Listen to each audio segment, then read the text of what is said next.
He holds the sword. Okay, we've got two non-squires here. Yes, we do. On one side of the arena, we have black-red zombies. On the other side of the arena, it looks like we're facing Wolf Run Ramp? Wolf Run Ramp, very similar to the Pro Tour Championship list.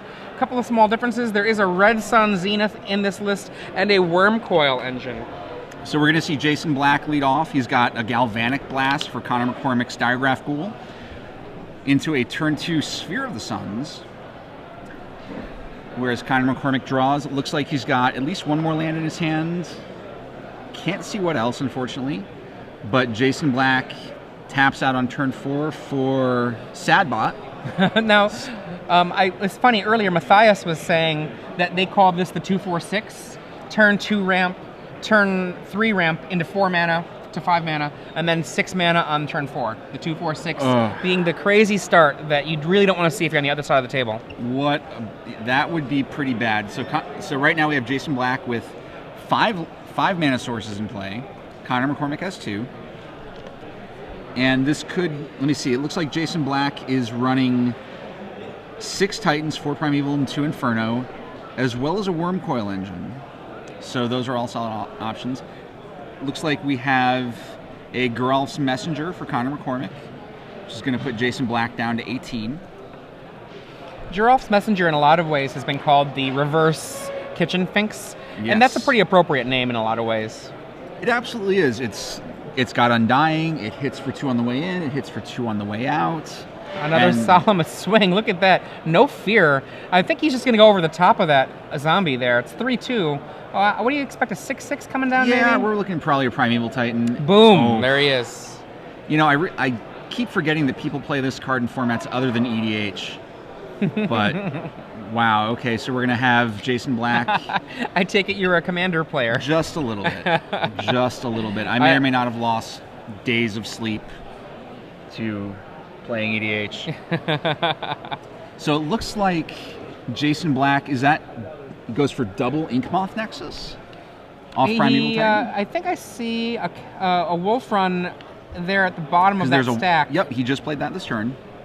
And so that gives him plenty of access to the cards he needs to have an endless stream of little robots flying through the air. Indeed. So Conor McCormack, he's got his 4 lands. I mean, he's going to get in with that. He's going to swing with Geralf's Messenger. Now, he does this attack with the Messenger partly because it might allow him to use one of his Incinerates to kill a Primeval Titan. And that is a much better way for a Primeval Titan to die. Also, Tragic Slip would be another possibility. But Jason does not take the bait. No, that would be a very suboptimal play for Jason Black at this point. He wants to swing again. He's at 15 life. It would take a lot for Jason Black to be in a really dangerous position, needing to block Geralf's Messenger at 18 life. For those of you who are just joining us, my name is Adrian Sullivan. I'm joined in the booth today by Nicholas Sabin. Well, not today, for this round. Matthias Hunt is the person we normally have in the booth, Nicholas stepping in. We've seen Incinerate from Conor McCormack, our Zombies player, killing a Solemn Simulacrum, followed by a Tragic Slip to finish off the Primeval Titans. Some removal. So Jason Black, still, I mean, he's in a pretty good board position, don't you think? I think he's in great shape. He's got 3 Inkmoth Nexuses. He's got Kessig Wolf Run. He's got a boatload of mana. It looks as though he has a Huntmaster in his hand as well. That would be a pretty sick play for Jason Black right now. Huntmaster, probably the breakout card from Pro Tour Honolulu, or at least one of the big cards from Dark Ascension to make waves this Pro Tour. I think that I definitely undervalued the card when it was first printed, and I have been shown to be a little wrong on that one. Look at this. Using up a sphere to cast a new sphere. Seems good. Well, he's got 6 mana left. He better use it. 1, 2, 3, 4. Huntmaster. Oh, there we go. The thing about Huntmaster of the Fells is it's not a card that just shouts at you, I am impossibly broken, play me. But incrementally over the course of several turns, it will really turn a game in your favor. It's not splashy, it's not necessarily as sexy as something like a Primeval Titan or a Jace the Mind Sculptor, but it's a workhorse of a card, and certainly not something that Conor McCormack really wants to see here. What do we have here? Tragic Slip? What died? Oh, this is the same turn as during the attack. He did the burn. Yeah, okay. yeah. Yep, It's still the same turn. In with Messenger. Messenger does not eat the wolf, apparently. Or wolf does not eat the messenger, I should say. Well, I mean, in this position, it probably would be good to kill the messenger. Badunks. But, so we have Jason Black now with 1 live Sphere of the Suns, 1 dead. He's not doing anything with the Inkmoth Nexuses, which is interesting, but... Well, he's got time to do that at this... right now, at this stage in the game, he has almost gotten to the point where he can turn the corner and be the attacker, but he's still really got to, think about the cards in McCormack's hand, because if he gets 1 Inkmoth shot down, let's say he pumps it up, that's going to be 1, 2, 3, 4, 5. He can only make it a 5-1, well, only a 5-1, but if it gets shot down, that means that it's going to actually take several swings for him to get in there. Now here he comes. He's trying to build it up for a little bit later. That seems like a stronger play. Well, and notice that right now he actually tapped the wolf run, because he's not planning on using it for the purposes of pumping anything up this turn. Sure. 5 mana? 4 mana? Was that 4 or 5? There's another Huntmaster. Seems fine. So Jason Black now with 2 wolves and a Huntmaster, facing down Conor McCormack, who has Incinerate in the grip, opts not to cast at end of turn. And a Liliana now. Okay, that's going to be a little interesting. In comes the messenger. Will a wolf kill the messenger? Looks like not. Oh, it's too bad. Looks like not. So Jason Black is going to go down to 11 here. Liliana of the Veil comes down, probably is going to do the sacrifice effect.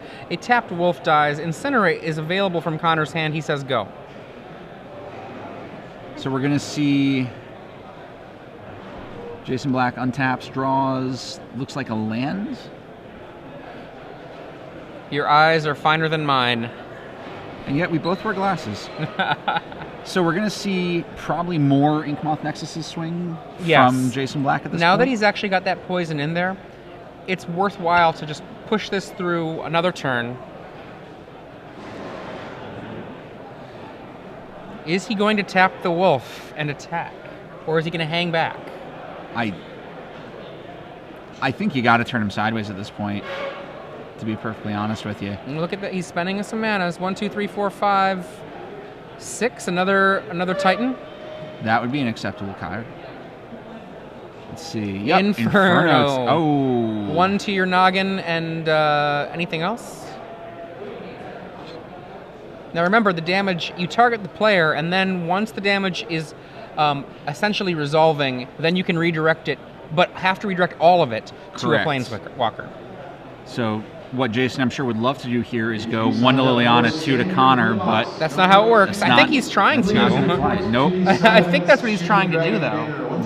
Yeah, I mean, intuitively it almost seems like it should work that way, but that's not what the rules allow, unfortunately. I believe the judge is informing Jason that that's not how it works. Oh, but what if it did? So let's see. It looks as though Jason's just going to go to the face, it seems. Oh, wow. And then swing in. And then the Huntmaster's coming in at Liliana. I believe that's going to eat a lightning bolt to keep the Liliana around. Oh, wow. I think I guess Connor's like, you tap that Huntmaster? That's great. I'm just going to try to burn you out. I mean... Might be a hard sell. It's a possibility, but at this point, let me see. Now, Jason Black he's hurting for red mana. He only has a Mountain and a Sphere of the Suns. So Inferno Titan's going to get big, but not that big. Passes the turn. Conor passes back. And at this point, so Jason Black is going to draw something. This is a very tenuous position for Conor McCormack. That single Inferno Titan represents so much danger. It really feels like Conor he wants to extend this last bit of reach as far as he can. Jason's demonstrated that he's unwilling to get in front of Geralf's Messenger. But... And we see 2 and 1. The Inferno Titan casts Arc Lightning, killing the Geralf's Messenger. It comes back with Undying, hitting 2. And you're absolutely right, Nicholas. He's been trying to not kill it, but now he stops just so that the Inferno Titan can get through. Right, so we're going to see Jason Black and Conor GG's. Yeah, he's like, that's good times for me to go to the next game. Seems fine. Sideboard times. I think one of the things we're going to see, Jason already has 1 Red Sun Zenith in his main deck. But I think he's actually going to board in yet another Red Sun Zenith. And the reason I think he's going to do it, it's a often disregarded effect of Red Sun Zenith. Exile. Red Sun Zenith, unlike Devil's Play, Red Sun Zenith exiles what it kills. And yeah, I mean, you saw in that match, folks, how Jason Black was really trying to play around the Undying trigger on Geralf's Messenger. And Red Sun Zenith will just sort of obviate that for him very cleanly. If you can just exile the messengers, then that really blunts that line of attack for Conor McCormack. Now, other things that he might bring. What were you going to say? No, just please go ahead. Oh, another thing you might see is we might see Tree of Redemption come in as a very excellent answer to the aggressive start that a zombie deck can pull out. And I don't think we'll see much more else. It's possible we'll see Rack with Madness come in, but unlikely. However, earlier today, Matthias and I were joking because someone was talking about a Rack with Madness on Phyrexian Obliterator. And you know what? Jason Black has Rack with Madness, and Conor McCormack has Phyrexian Obliterator. Wow. It's possible that some crazy stuff can happen real quick. Now, looking at the sideboard for Conor McCormack, we see, well, Traitorous Blood seems perfectly fine here. Absolutely. I think most likely what we're going to end up seeing here is a removal of a card like, let's say, Fume Spitter and perhaps Galvanic Blast, because they're just kind of slightly inferior when it comes to dealing with the cards that Jason has. Correct. And bringing in Traitorous Blood and perhaps Hellrider. Hellrider would be a very good card in this matchup, I think. He's got enough men to make it hurt. He's got enough reach to make it really hurt. Rack with Madness would also be good here. It would give Conor an out to Titans. We have 1 Thrun in Jason Black's deck, but Geth's Verdict, probably not so much. It's not great. It's not terrible, but I mean, I like what you're saying. That I can see what Rack with Madness as a potential thing to do against a Titan, but also I really do like just taking it and whopping them up the head with a Traitorous Blood. Yeah, that's always about the best feeling in the world. I love searching for lands of my opponent's Primeval Titans.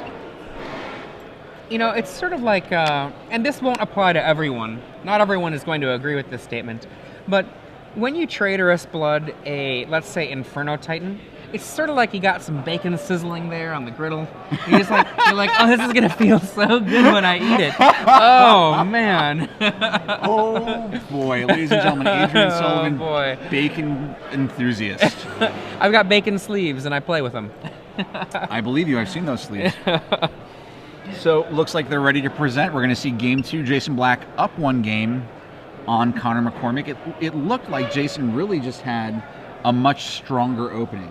He had the Galvanic Blast for Diagraph Ghoul on turn 1, segued into Sphere of the Suns, into Solemn Simulacrum, into Primeval Titan, and, you know, zombies can really get in there and make the early game difficult, but not effectively being able to attack until turn 3 is really not where Conor wants to be in this matchup. One of the things about the zombie deck is that it really has a lot of stuttered starts, so to speak, where if it doesn't have the 1-drop, sometimes it just doesn't, it just kind of sits. Right. And that's huge. And it's a really big deal when you're like... I mean, the curve on the creatures in this deck is kind of interesting. You have 10 1-drops, 2 of them are not very exciting 1-drops either. No, I mean, Fume Spitters. And then no 2-drops in the creature slot. Unless, well, wait, Mortarpod. Not in this matchup. It's more of a spell. Then you have 2 Obliterator, or 4 Messengers at the 3 spot, and 2 Obliterators at the 4 spot. That's not a very smooth curve for Conor McCormack, I don't think. That's one of the problems that I think a lot of people are trying to fill out, sometimes with blue, to get in phantasmal images, you know, right. Sure. or to bring in the Highborn Ghoul. But for Conor McCormack, he really wants to just... I mean, it's possible that Jason just gets a 2/4/6 again, and it's such a great turn, isn't it? Like, it really is. The 2/4/6. It's so true. Where you can 2 mana, 4 mana, 6 mana. Yep. I like that. That's nice. Yep. Thank you, Matthias Hunt, for Thank you so much. Bringing us some Minnesota technology when it comes to the terms. Oh man, Minnesota! I love Minnesota. You know, Minnesota's an okay place. It's pretty great. They got a lot of really good hip hop in Minnesota. They got covers. Doomtree. Oh my God, I love Doomtree. I love Doomtree so much. I was really sad. I missed a free Doomtree show because I was too tired. Wait, aren't you? Isn't your blood type Mountain Dew? I was tired. I was recovering from a Star City Games event, and I missed the Doomtree show as a result. Sick rubbins, Adrian. Sick rubbins. There was a free Invincible show the next night, if for any of you Detroit hip hop fans. Oh, okay, man. Conor McCormack opens up with Gravecrawler. So we're going to see, there's the 1-drop. Jason Black, in comparison, has a Rootbound Crag. In comes the Gravecrawler. What does... Oh, no 2-drop. No, well... I see an Obliterator. I think I see an Incinerate, but I could be wrong on that. What was your question, Nicholas? I was actually going to ask a stupid question, but instead I'm not going to ask it and, redirect all of y'all to notice that Jason Black just cast Rampant Growth. Turn 2, Rampant Growth. Rut-Roar-Orge. If I see a Solemn Simulacrum in Jason Black's hand, I may just have to high-five somebody. And Adrian's in closest proximity. 2/4/6. So. Yeah, we love the Minnesota slang here. So Jason Black goes to get a Forest to match up with his Kessig Wolf Run. Now, Conor McCormack has, it looks like, I think I see an Incinerate and a Tragic Slip. Gravecrawler mashes in for 2. Conor passes back. Look at that. Now the awkwardness of Conor's draw here, in a certain sense, has this 1-drop and then isn't doing anything this whole time. So we see Huntmaster from Jason Black. Recovering a little bit of that life. And then look at the table. The table is just so gummed up just from 1 spell. It's going to be tough. I mean, at this point, you're Conor McCormack. You could crack in. You're going to get a Wolf. Here's the... In for 2, and he's got mana for the Obliterator in his hand. Here it comes. Now, okay, will Jason live the dream? One Rack with Madness on the board. Rack the Obliterator. Rack the Obliterator. Oh, man. I feel like that should be a hashtag. Nice. Okay, it's going to be. Get there. One time, dealer. So we see Jason Black, Huntmaster, a couple lands, and there's a big old beefy Obliterator in the way. So we see land number 5 for Jason Black. And tap 2 Sphere of the Suns. That's not a Rack with Madness. What the heck? No, that's not the play we want. Pass. What?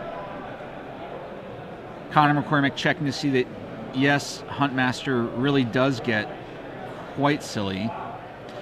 Looks like we have Conor McCormack the grip of, I definitely see an Incinerate, Mortarpod, looks like Tragic Slip.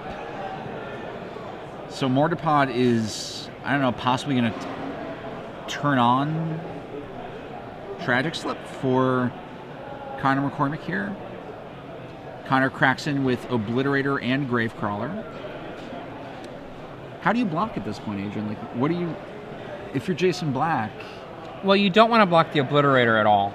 You can't kill it, and it just doesn't do any good. So yeah, you just do exactly what Jason did. Just get rid of the zombie, let Conor potentially bring back the zombie later, and hope that it all works out. Obliterator is one of those cards that the ways to deal with Obliterator are basically to either go over the top of it, or to remove it from the game, or to -X it. is this a let the Wookiee win kind of situation we're talking about then? I mean, just take 5, take 5, take 5. Pretty much. I mean, you have to basically race it or put such board presence out that you don't care, which again is a race it kind of situation. All right, so Jason Black now it looks like has 7 lands. Taps 6 of them for a Primeval Titan. Seems just fine.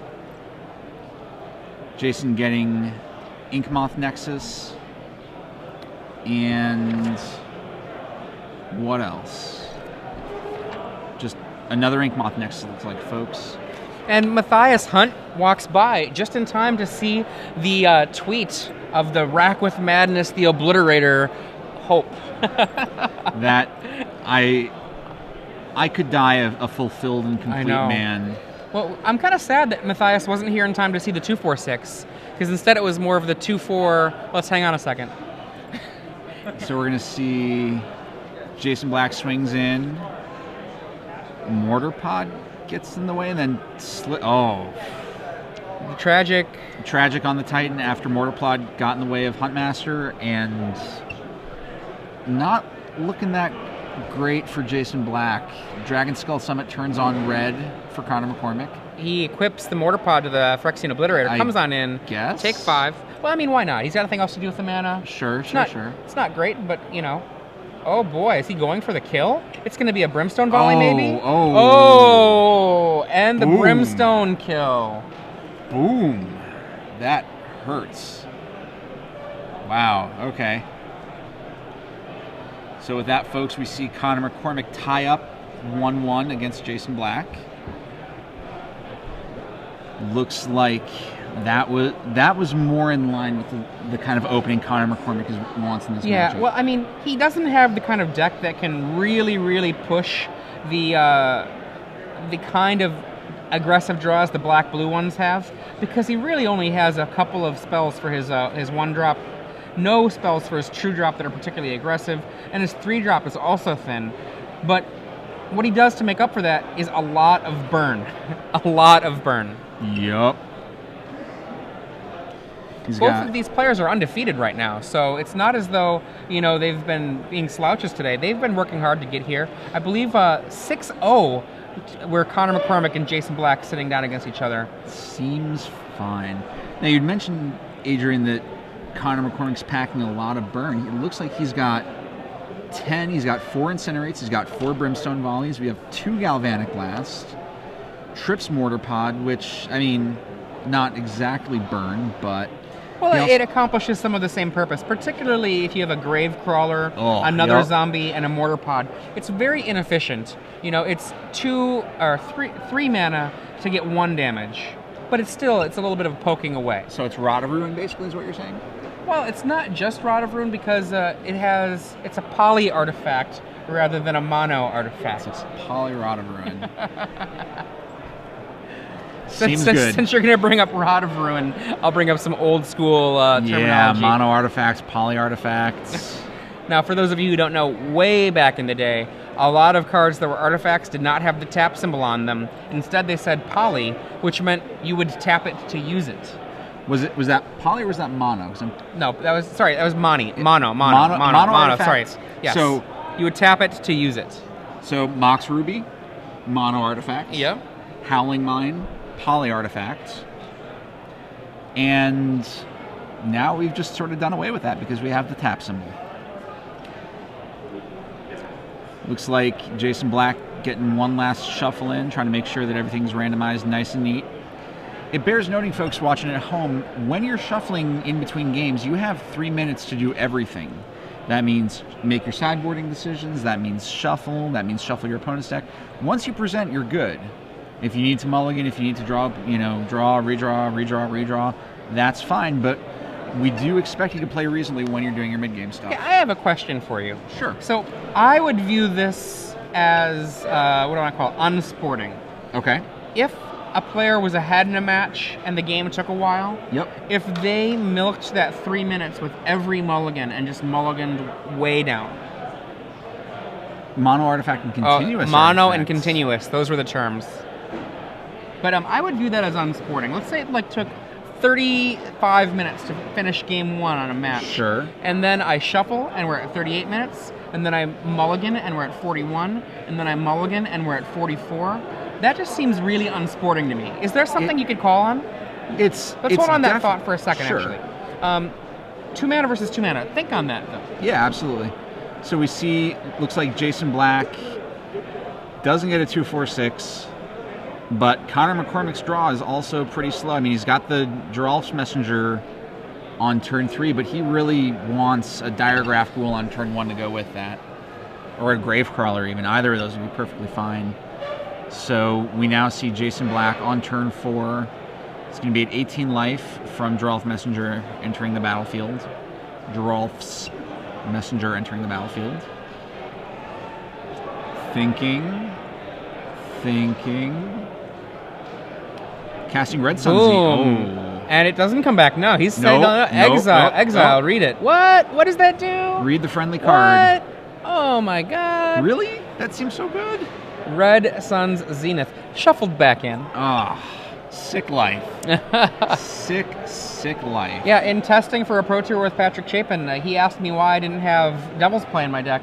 And I said, well, because sometimes you exile things, and that's important. He's like, that never happens. That never happens. And then you just sort of slide Geralf's Messenger across the table and go, really? It was Wormcoil Engine that was happening with that one. Oh, really? Yeah, wow. Okay, yup. Another Messenger. Rampant. Jason, a little Black. late to the party with his Rampant Growths.